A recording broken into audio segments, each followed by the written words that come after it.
Accessibility makes it possible for UOC students to grasp and understand learning resources and interact with them, regardless of the technical means used.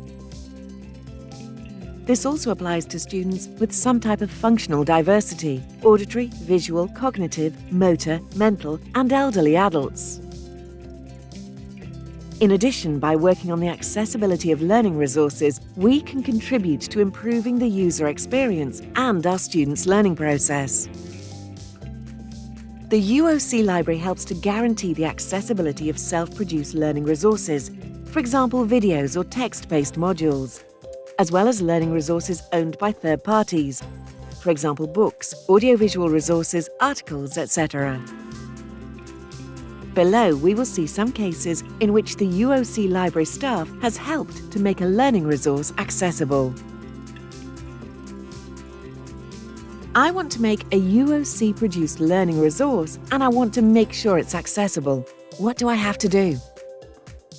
Our own multi-format and audiovisual learning resources are the ones that provide the most guarantees in terms of accessibility. On the one hand, multi-format resources are a good solution for accessibility due to the different outputs they provide.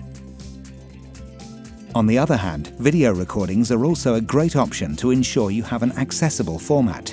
It's important to note that audiovisual formats are always accompanied by a detailed transcript. The other self-produced learning resource formats do not provide such direct accessibility as the previous ones. Due to their different characteristics, when one of these resources other than multi-format or recordings needs to be made accessible, the library staff deals with it specifically and works on a case-by-case basis to come up with the most accessible solution. If any of your own resources need to be made accessible, you can send your request to the academic services. If one of the videos with rights management, that is, a video from outside the UOC that I have in the classroom is not accessible, what can I do?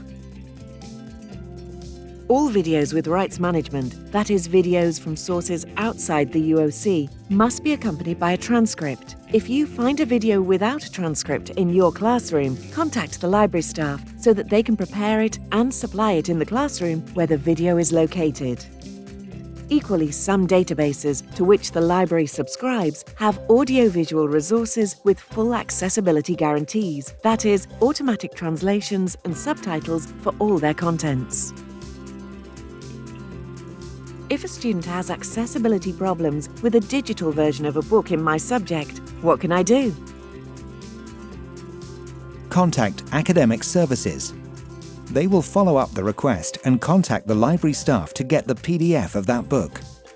By virtue of the Marrakesh Treaty, the UOC can provide PDFs of books intended mainly for blind or partially sighted people.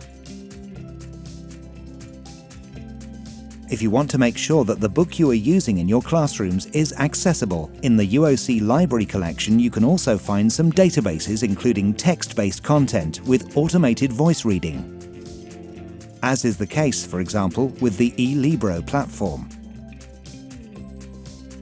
If one of the extracts, articles or chapters of the book that I'm using on the course is not accessible, what can I do? The vast majority of articles and book chapters managed and published in UOC classrooms are accessible. This means that they are published in PDF format and support OCR, optical character recognition using reading software. However, it is possible that a particular article or book chapter may not be published in PDF format, but rather in TIFF format. This means that it doesn't support OCR and is no longer accessible. If you detect any of these cases, get in touch with the library staff and they will publish the PDF for that learning resource. If you want to be even more certain when choosing an accessible article, you can also take a look at the many databases to which the library subscribes, which offer articles in fully accessible PDF format. For example, we recommend checking out ProQuest Central or SpringerLink. I know that the UOC's text-based modules are usually in multi-format. However, I have found a module that is only in PDF format and is not accessible to my students. What can I do? If you have a text-based module that is only offered in PDF format without multi-format access, contact the library staff and they will send you a Word format version of the module. I still send paper books to my students, and one of them has contacted me because they are visually impaired and can't read them. What should I do? The UOC prioritizes the digital format over the paper format. However, if you still use paper books and a student with visual difficulties is unable to read them, contact the library staff. They will contact Once, who will provide the student with a copy of the book in Braille by virtue of the agreement signed between the organisation and our university.